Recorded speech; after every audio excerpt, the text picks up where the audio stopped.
Grande es este misterio de la piedad.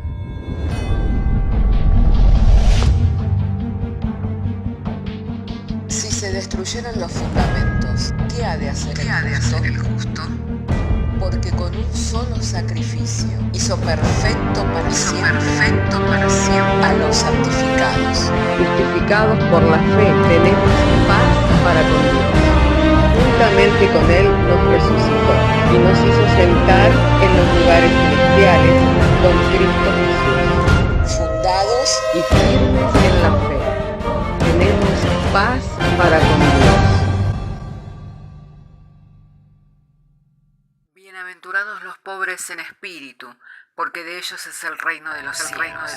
Bienaventurados los que lloran, porque ellos recibirán consolación. Bienaventurados los mansos, porque ellos recibirán la tierra por heredad. Bienaventurados los que tienen hambre y sed de justicia, porque ellos serán saciados. Bienaventurados los misericordiosos, porque ellos alcanzarán misericordia. Bienaventurados los de limpio corazón, porque ellos verán a Dios.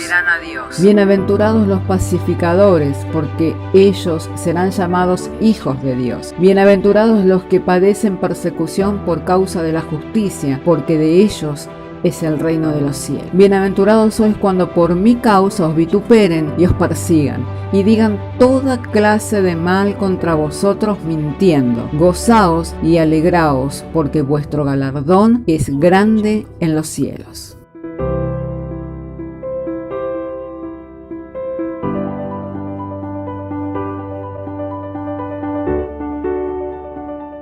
Que postrarme y adorar cuando pienso en cómo he sido y hasta dónde me has traído. Me asombro de ti.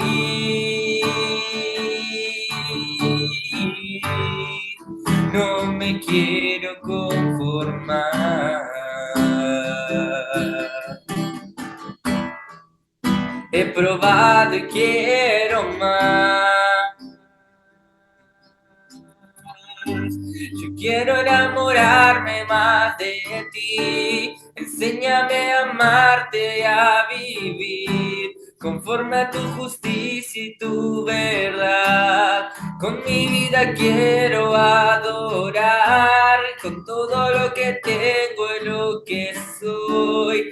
Todo lo que he sido te lo doy. Que mi vida sea para ti, como un perfume a tus pies.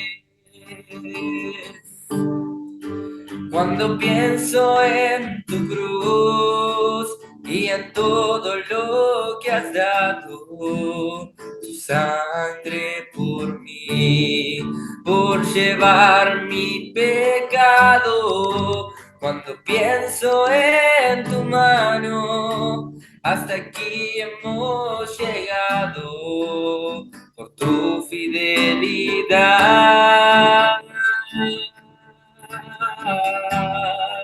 No me quiero conformar.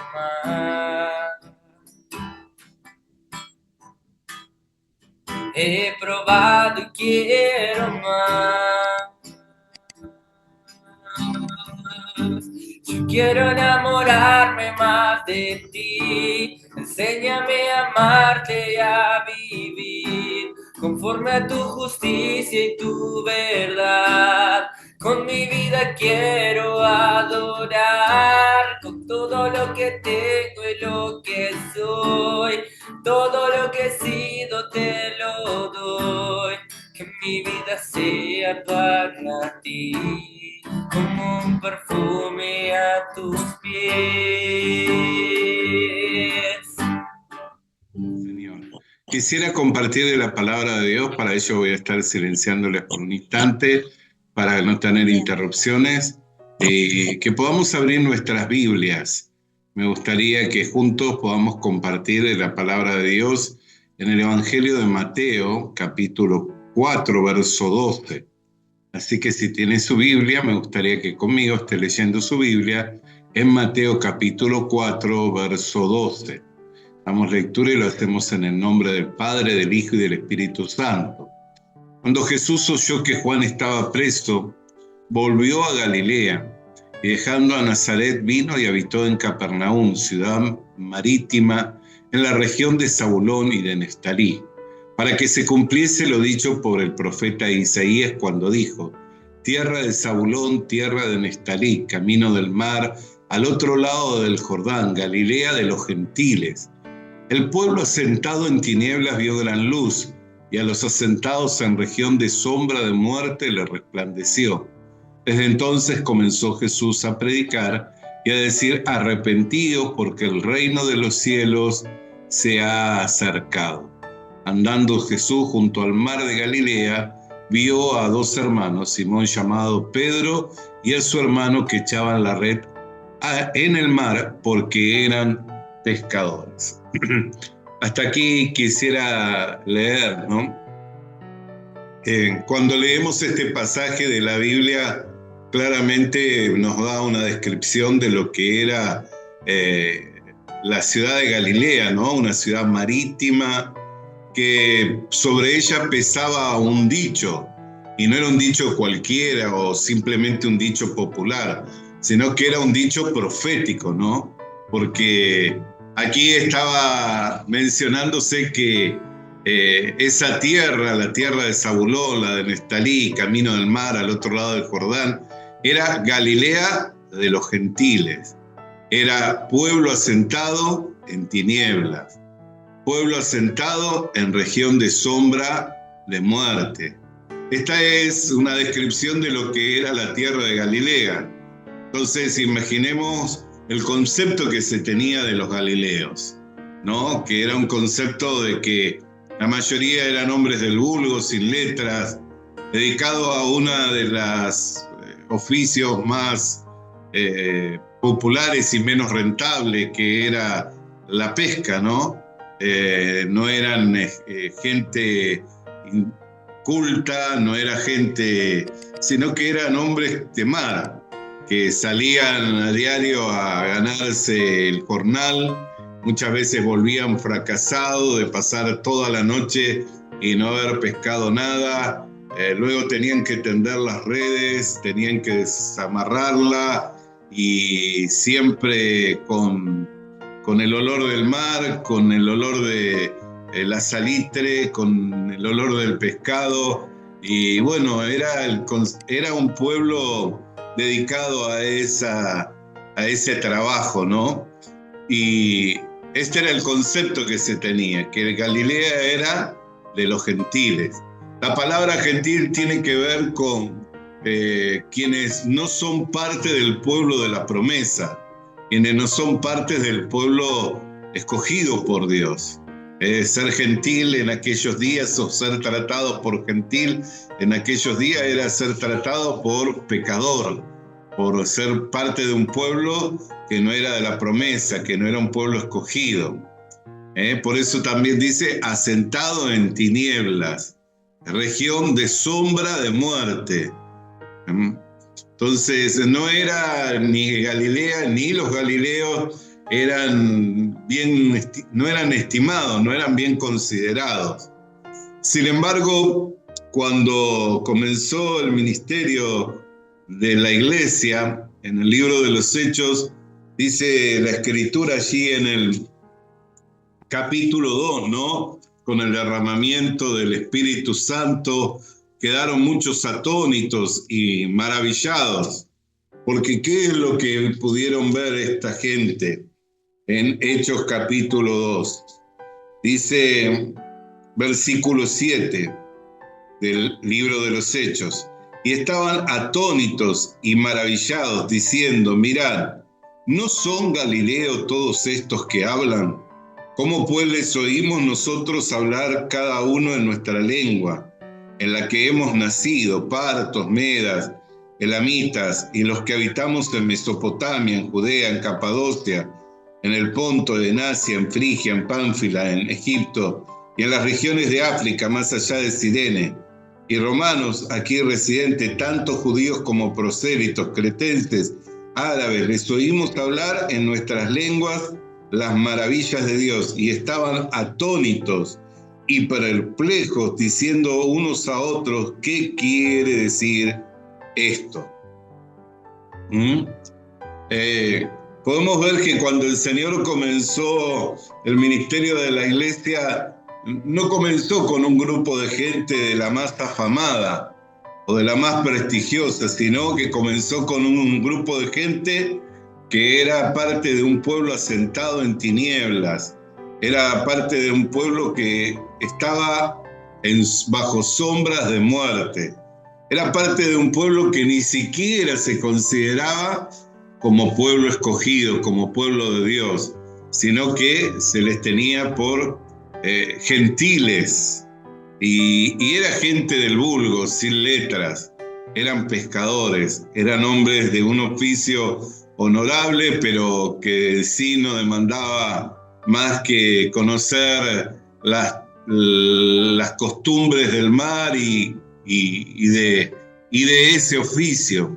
No era, por ejemplo, un apóstol Pablo que fue criado a los pies de Gamaliel, que cuando fue enjuiciado injustamente y encarcelado, sacó a referencia su ciudadanía romana, ¿no? Y el soldado, el centurión, le dijo, ¿cómo has adquirido esa ciudadanía? Porque yo la adquirí con una gran suma de dinero. Y él dijo, no, yo de nacimiento soy ciudadano romano, porque pertenecía a la ciudad de Tarso, una ciudad muy importante, una de las segundas ciudades más importantes del Imperio Romano. Entonces, no era un apóstol Pablo, eran hombres pescadores del vulgo, sin letra, Pedro, Andrés, su hermano, de la región de Galilea, con quienes Dios comenzaba el ministerio público, ¿no?, de la predicación. ¿Qué nos muestra esto? Que no se requieren condiciones, sino se requiere de un llamado. A quien Dios llama, lo capacita. Cuando yo comencé el ministerio, lo comencé junto con mi esposa, siendo los dos muy jóvenes. Teníamos tan solo 24 años y habíamos venido para hacer el ministerio aquí en Uruguay. Y recuerdo a los primeros colaboradores o los primeros obreros de la primera congregación donde fuimos a estar a cargo. Decían, era el comentario, ¿no? Escuchó un par de mensajes en la radio y hoy es predicador. Ese era el concepto que tenían de quien estaba presidiéndole, de quien estaba llevando la obra adelante, ¿no? ¿Por qué? Porque veían inexperiencia, veían que tal vez yo no reunía las condiciones que ellos esperaban o las expectativas que ellos tenían, ¿no? Hoy puedo decir que el tiempo ha pasado y que el tiempo también me ha permitido formarme, pero quiero confesarle algo. Aún hoy sigo siendo incompetente. Aún hoy, cada vez que me paro, cada vez que abro la Biblia, cada vez que me encuentro frente a un grupo de personas para compartir la Escritura, sigo diciéndole a Dios, habla tú para que no sea yo. Porque si soy yo, seguramente voy a meter la pata, porque si soy yo, seguramente no va a haber ningún provecho. Pero si eres tú el que habla, si eres tú el que comparte, si eres tú el que ministra, todos vamos a ser edificados. Y tengo que decirle que aún hoy en día mi competencia no es de mi capacidad ni de mi experiencia, ni siquiera con los años que he acumulado. Es más, puedo decirle que los años que he acumulado no han sido en vano, pero no tiene ningún provecho, porque cuando el Señor quiere y que mi mente quede en blanco o ciertamente no tenga nada de dónde tomar para poder compartir, no es una experiencia por la que ya no haya pasado, ¿no? Más de una vez he pasado de estar agobiado, de estar con la mente en blanco, de no saber qué compartir. Y lo más frustrante por ahí es que no estaba leyendo o siendo diligente, o no estaba meditando, sino que aún meditando, aún leyendo, aún siendo diligente, aún buscando que compartir, seguía con la experiencia de sentir que no tenía, estaba en blanco, que no tenía nada para compartir. Pero por la gracia de Dios, puedo decirle que esas han sido a veces las mejores experiencias. Porque no teniendo nada yo para dar, no significa que Dios no tenga nada para dar, ¿no? Fíjese, hoy nosotros estábamos leyendo aquí en Mateo capítulo 4 y habla del ministerio del Señor aquí, ¿no? El Señor comenzó justamente en esa tierra que podría decirse era de las tierras más menospreciadas. Había sobre ella palabra de profecía de que era tierra de gentiles, que era pueblo asentado en tinieblas, en región de muerte. Pero dice que allí comenzó Jesús, versículo 17 del capítulo 4 de Mateo. Desde entonces comenzó Jesús a predicar y a decir: arrepentíos, porque el reino de los cielos se ha acercado a vosotros. El que fuera esta tierra con estas características, no es casualidad que el reino de los cielos llegara allí, ¿no? Porque ¿a dónde vino el Señor? ¿A los que no tenían necesidad de médico o a aquellos que sí la tenían? El Señor vino a esa región, comenzó allí su ministerio. ¿Por qué? Porque ciertamente ellos tenían más necesidad que muchas otras regiones. Si bien luego iba a continuar con su ministerio público, y como ya todos sabemos, habría de terminar allí en Jerusalén con su crucifixión previo a su entrada triunfal, dando voces, bendito el que viene en el nombre del Señor, ¿no? Pero terminando con la muchedumbre gritando: crucificadle, crucificadle. Qué paradójico. Unos días antes desplegaban mantos y palmas, días después los mismos vociferaban diciendo: crucificadle. ¿Eso es por qué? Porque nunca podemos tener confianza en el corazón del hombre. ¿Por qué? Porque el corazón del hombre es cambiante. Por eso Jesús, cuando comenzó a predicar, ¿qué decía? Arrepentíos.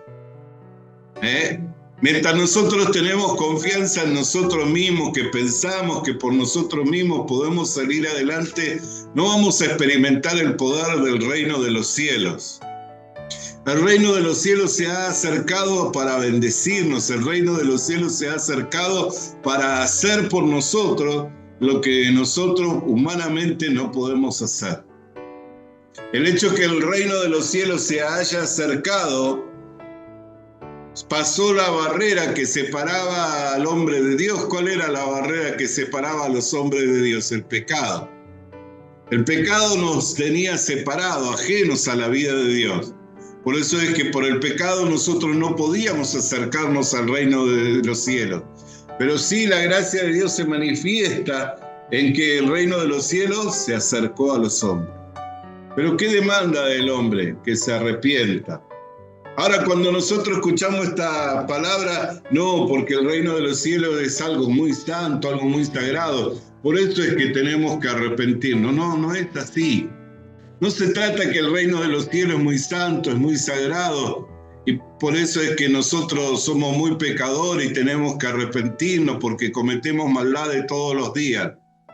Tenemos que arrepentirnos porque somos incapaces por nosotros mismos producir un fruto de justicia. Tenemos que arrepentirnos porque somos incapaces por nosotros mismos producir un fruto de justicia. Mientras nosotros tenemos confianza en nosotros mismos, no podemos experimentar el poder del reino de los cielos. Para experimentar el poder del reino de los cielos es necesario del arrepentimiento. Mientras creamos que podemos, mientras creamos que si insistimos lo vamos a lograr, mientras creamos que si nos esforzamos nuestra fuerza van a ser suficiente, mientras creamos que si somos diligentes por ser diligentes y apresurarnos vamos a alcanzarlo, mientras creamos que podemos dominarnos y gobernarnos a nosotros mismos para contenernos y no cometer exabruptos, no cometer por nosotros mismos cosas que infringen la ley de Dios o que ofenden a Dios, mientras creamos todo eso, no vamos a experimentar el poder del reino de los cielos. ¿Por qué? Porque el reino de los cielos se ha acercado para hacer por nosotros lo que por nosotros nos es imposible. Entonces, ¿qué es lo que demanda el reino de los cielos para que yo lo experimente?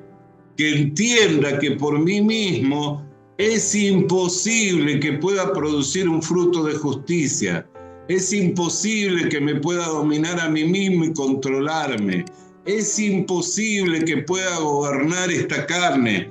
Es imposible que si ejerzo control, poder, dominio, entonces no voy a ser vencido. Mientras creo que si me esfuerzo, mientras creo que soy diligente, mientras creo que soy esforzado, mientras estoy creyendo eso, no voy a experimentar el poder del reino de los cielos.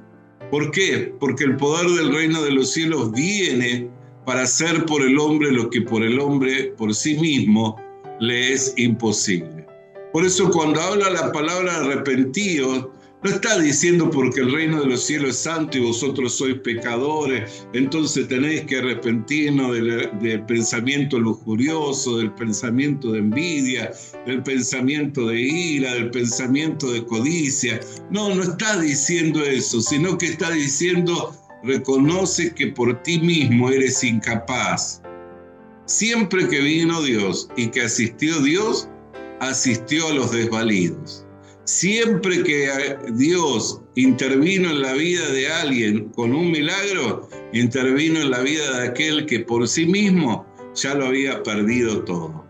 Todo aquel que ha creído y cree aún hoy en día que por sí mismo lo puede lograr, y aún clamándole a Dios, Dios no espera que le clamemos para que Él nos ayude para poder lograrlo. Él quiere que dejemos de intentarlo para poder obrar por medio nuestro.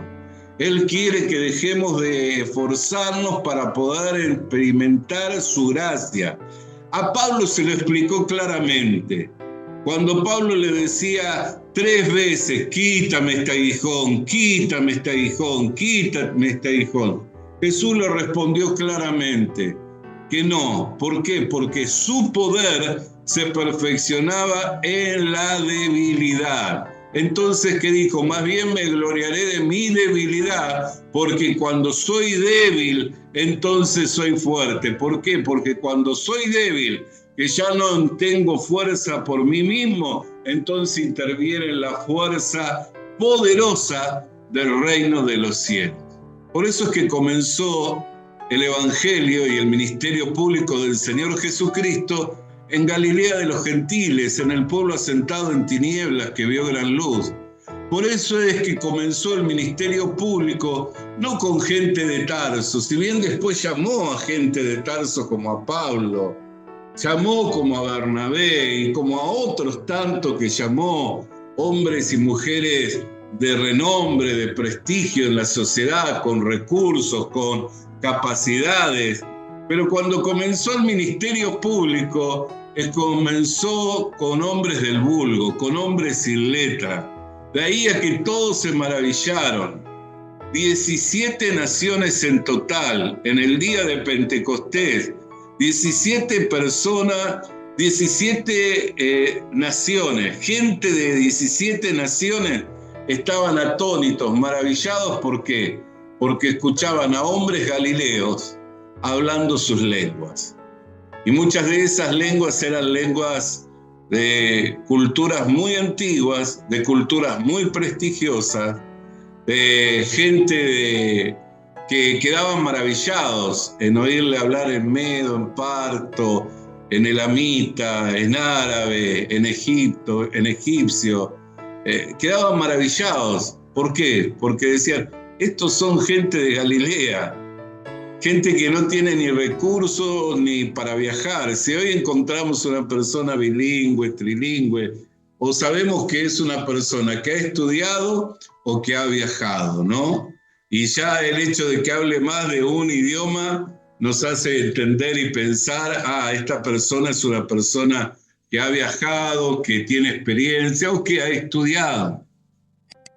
Pero si encontramos a un muchacho que comúnmente, como hoy encontramos, ¿no?, que ni siquiera a veces el castellano habla bien, o habla ese lenguaje de la calle, lo que antiguamente se conocía como lunfardo, o como el idioma de la calle, ¿qué entendemos por el habla?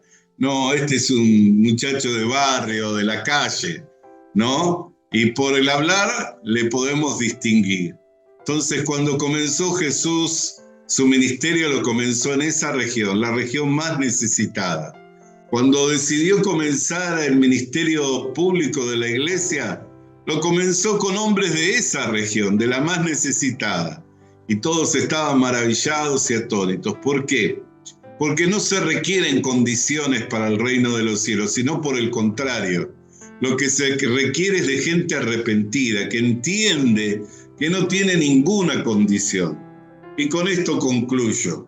Hoy mencionaba a Tarso y a Pablo como ciudadano de Tarso, ¿no? Pero él mismo llegó a una conclusión. Dice, todo lo que para mí era gloria, ganancia, lo estimo por perdido y lo tengo por basura con tal de alcanzar a Cristo. O sea que aún lo que tenía él por gloria y por ganancia, lo daba por perdido y lo tenía para basura. O sea que no solamente lo daba por perdido, sino que a la vez lo veía como basura para no ir a volverlo a buscar. Porque cuando alguien pierde algo de valor, ¿qué hace? Procura recuperarlo. Pero este no. Lo daba por perdido y lo tenía por basura. ¿Con tal de qué? De alcanzar el conocimiento de Cristo Jesús. Dios no necesita de hombres y mujeres competentes. Dios necesita de hombres y mujeres arrepentidos. Pero no de ese arrepentimiento de que hoy mentí, ayer blasfemé, o antes de ayer robé.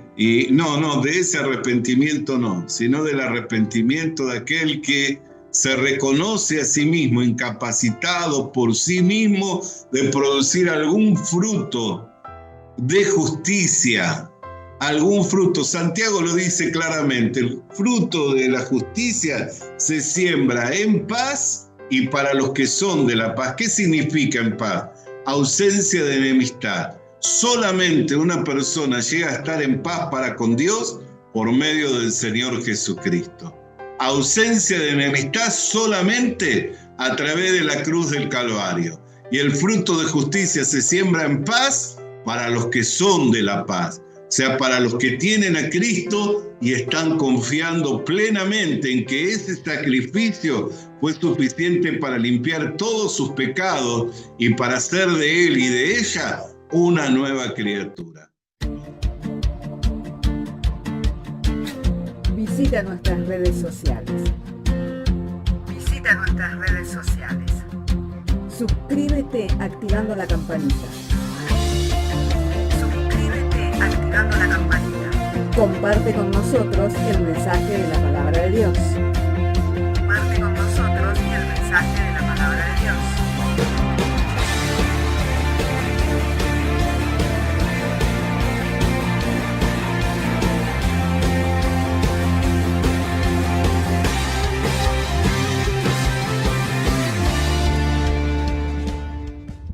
Le animamos a que consiga una Biblia,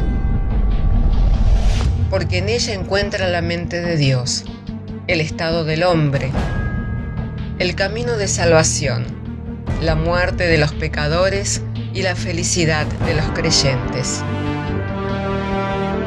Sus doctrinas son santas, sus mandamientos son obligatorios, sus historias son verdad y sus decisiones inalterables. Léala para ser sabio, crea en ella para ser salvo y póngala en práctica para ser santo. Ella contiene luz para guiarle, alimento para reforzarle y consuelo para alentarle. La Biblia es el mapa del viajero, el bastón del peregrino, la brújula del piloto, la espada del soldado y la carta del cristiano. Le animamos a consiga una Biblia. A que consiga una